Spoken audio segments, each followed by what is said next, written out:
All right, here is such a nice looking Albanian Olympiad problem, geometric problem that I found recently. If you want to solve this problem, please pause the video because I'm going to solve this problem right now.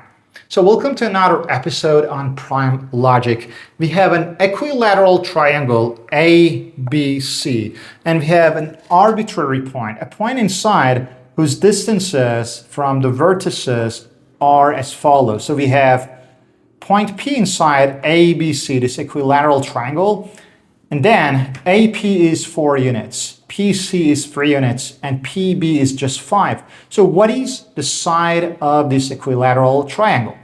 So for this approach, I just named A, B, C, and P, and then I want to rotate this triangle APB 60 degrees around vertex A, around point A. So this is very important. Just pay attention and just imagine that. I need your spatial understanding and imagination. So let's rotate triangle APB around point A anti-clockwise, right?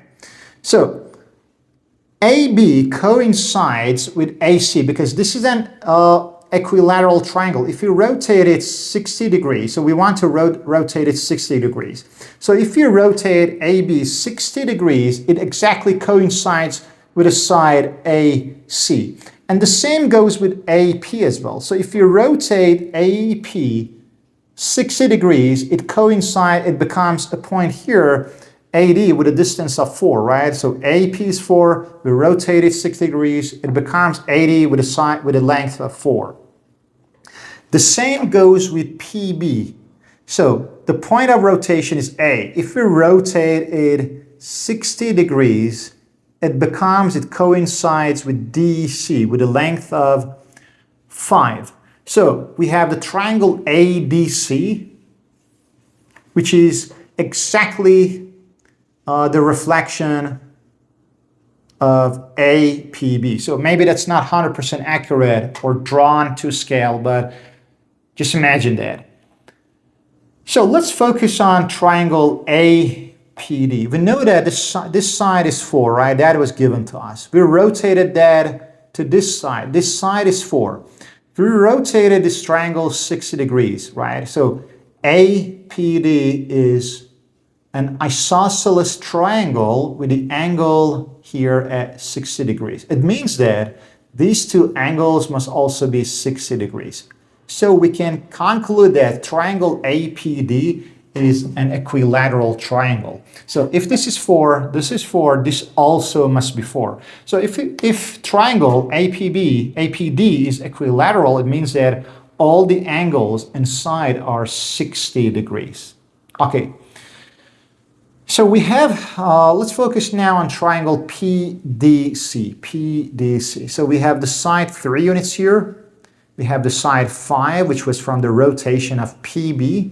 And then we have the side PD here as 4 because triangle APD was equilateral triangle. But does this triangle look familiar to you? So PDC with the sides 3, 4, 5. So this is a classic right angle triangle. According to Pythagoras' theorem, 5 squared equals 4 squared plus 3 squared. So in other words, triangle PDC is right angle triangle.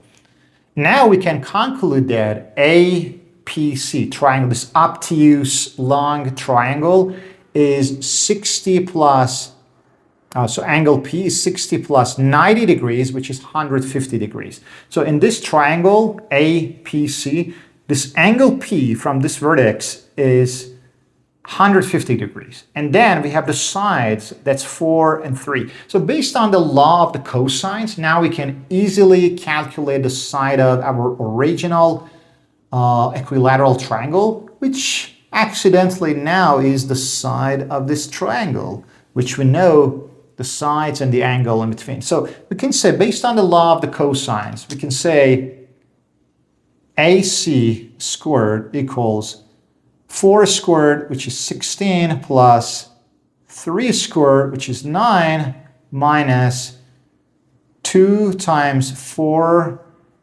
3 cosine of angle in between them, which is 150 degrees. But let's just calculate the cosine of 150 degrees. So this is the law of the cosine. So let me write it here, law of cosines in any triangle. So 150 degrees equals 180 minus 30. So cosine of 180 minus theta equals negative cosine of theta. So cosine 150 degrees equals negative or minus cosine of 30 degrees. So it's become easier. Minus cosine of 30 degrees. But what is cosine of 30 degrees? Cosine of 30 degrees is square root of root 3 over 2. So we need to put minus in the formula because cosine of 150 degrees, it lands in the second quadrant. So this is the first, second, third, and fourth quadrant. So this is the first quadrant. This is 90 degrees, and let's say this angle is 150 degrees. And this angle lands in the second quadrant. So in the second quadrant, the x values are negative. So cosine is the x values, right? So x values are negative. That's why we put negative behind the cosine of 30 degrees. So let's just now write everything down. So AC squared equals 16 plus 9, 25. So we have minus 2 times 4, 8, times 3, 24, times cosine of 150 degrees, which is negative square root of 3 over 2. AC squared equals 25. Now, so negative times negative is positive. 24 over 2, that's 12. Square root of 3. Now, so that's the side square. So we put it on the radical sign, or we take the square root. In other words, we can say AC, or the side of our original triangle, equals square root 25 plus 12 root 3. And that's the final answer. AC, or the side of our equilateral triangle, equals root 25 plus 12 root 3.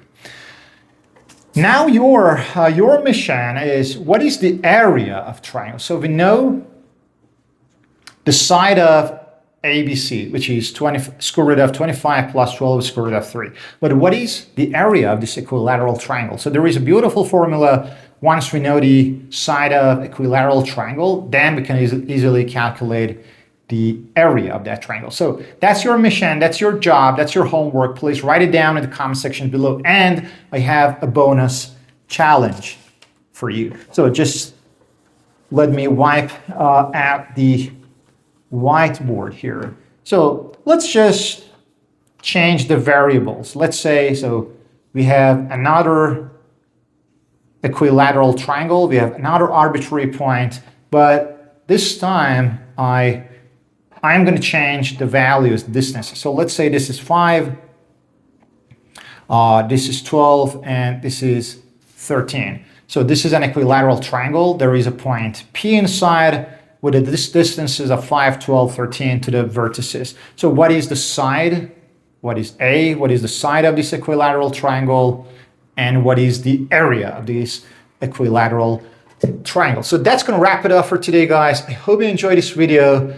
Make sure to drop your thoughts and answers and your approaches. So I think this was the fastest approach, but there is a ton of different approaches. For example, you could use the distance formula. For example, then distance formula from PA, PC, PB, and then you could form 3 equations, then finally like quadratic equation. So that needs a lot of algebraic calculation. So let me know about your approach, and don't forget to like the video and subscribe to the channel if you haven't already, and see you on our next video on prime logic.